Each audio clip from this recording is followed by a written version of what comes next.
In the name of the Father, and of the Son, and of the Holy Spirit. Amen. Please be seated. In our gospel reading today, we have the people responding to Jesus as one who taught with authority, and not as the scribes. The scribes would have been quoting authorities, Rabbi Gamaliel, or Rabbi Zakkai, or any of the others, whereas Jesus, when he's speaking, it seems he would just give the word as if he was a prophet. And that's the connection with the Hebrew scriptures reading from Deuteronomy chapter 18, that a prophet like Moses would come. And so here is Jesus in that role. Somebody who's teaching with authority. And this continues, the readings that we have in here are from Mark's Gospel, and we'll carry through with that in the months ahead, from Mark's Gospel. And one of the ways of sort of understanding, or getting Mark's message, what he's trying to put forward and emphasize about Jesus and his message, you can get if you compare the Gospels one with another. This one compared with that one.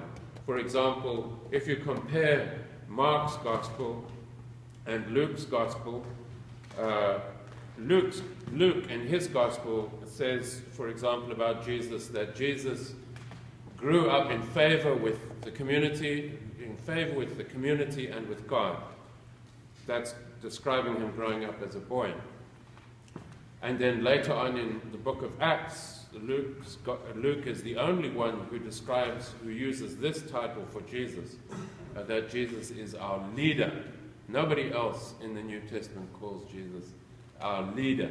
It's always Lord or many of the other titles, but never leader. So Luke is emphasizing throughout his gospel Jesus as an example, exemplary person, who we should try and be like, who we can try and be like. That's what Luke is emphasizing. Whereas if you look in this gospel reading that we have this morning from Mark's Gospel, Jesus is here called by the demons, called the Holy One of God. Now nobody else could be called the Holy One of God. He's a divine figure. So we're not going to be like Jesus. We can follow Jesus. That's what it said in our reading last week. If you follow me, I will make you into fishers of men. I will make you into fishers of men. But we'll never be called the Holy One of God. Certainly not me. That is a divine title for him. And thinking about, so Jesus is also called in Mark's Gospel, and we'll probably get to that reading later on in the year, he's called the finger of God. He's not called that in any other gospel, actually, the finger of God, which means he is God's living power. He's the appearance of God's power. And you see it right away in the exorcism of this man with a demon. He's showing his divine power because he just casts the demons out. They listen to him and they leave. And he's teaching with authority in the name of God. He's not quoting anybody else when he teaches. And I've been having kind of fun in reading this week. I've got a friend who always hopes that he can complete my education or at least improve upon it. So he sends me books every now and again, and sometimes I understand them. This one I can half understand. The title is The 4% Universe, the subtitle Dark Matter, Dark Energy, and the Race to Discover the Rest of Reality. There was an article yesterday in New York Times actually picking up on some of the very people who are quoted in this book.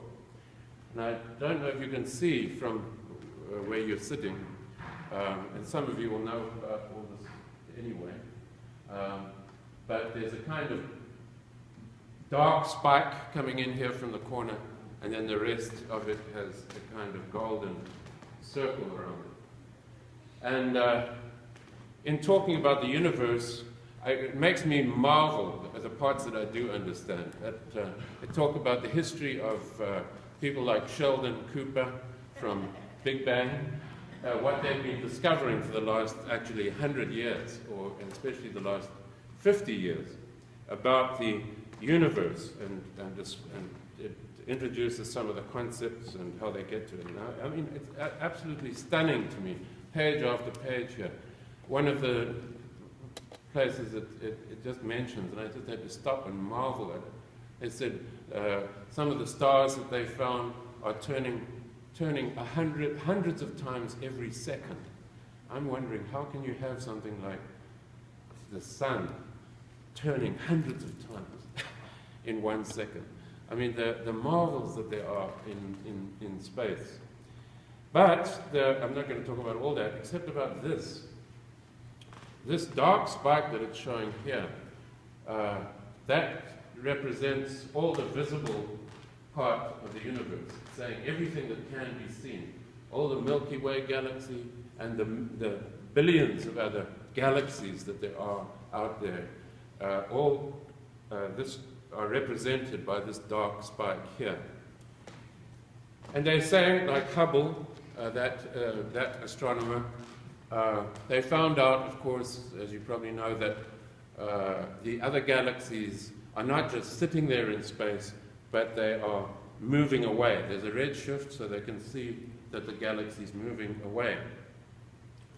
And then they found out that not only are those galaxies all moving apart from each other, all of us moving apart from each other, but you would assume that if there was a Big Bang, that they would sort of be slowing down, as if you shot a bullet with this is the way I think about it, if you shot a bullet with a pistol, eventually that bullet would fall down or slow down, you know. But the galaxy, they found out, is not only expanding, but it is expanding faster and faster and faster. And the only way that that can be explained is that there is a huge amount of energy and matter in the galaxy that we can't see. that amount of energy that is pushing the whole galaxy out ever faster is that much. If the whole of the visible galaxy comes into this, all the energy we cannot see and the matter we know nothing about is that much. The golden part of that. 96% of all the matter and the energy in the universe we can't see. And I'm thinking this universe is a marvel. And when they talk about that dark energy, I can't help but think about God, you know, because it's the way we think about God. We can't see God's power. We can't measure it. We can't, well, you can prove this, but we can't prove God or measure God. Can't get God into a test tube. But we know God's power is there. But it's not only that. We find that then God's power being St. Mark touching on the fact that Jesus Christ is the finger of God, that he actually has God's power in him, the finger of God. But that God, of all that power in the universe, has communicated with us through the prophets, and then through Jesus Christ as the end of the prophets. So, I mean, that's marvelous to think about all that power in the universe, but it's really a bit beyond, certainly beyond me. I can't think about it all the time. I mean, I'm more concerned with trying to deal with my own anxieties, and maybe you are too, the struggles we have with our temper, or with sickness, or with employment, or whatever it is, finances, all the concerns that we carry. So I'm reading another book at the same time, and I thought maybe I should just refer to this. You probably know this person's name. I didn't really know that much about her, but Barbara's has read this book many years ago, but I'm enjoying it now, by Joyce Meyer. Yeah, I'm sure many people would know her. But she I think, has wonderful examples about, she talks about the supermarket and developing the fruits of the Spirit and the gifts of the Spirit in our lives as Christians. And it just strikes me as she's a good writer, and I appreciate what she says. So that's a bit more concrete way of how God's power can be working in our own lives.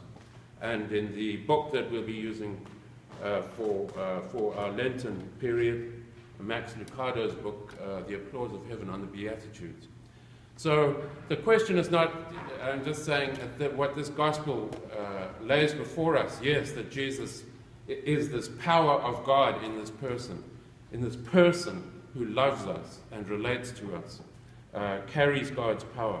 But the real question is, I often find, you can read about this, but then you find you haven't really brought your life to God. That's what I like about Joyce's book.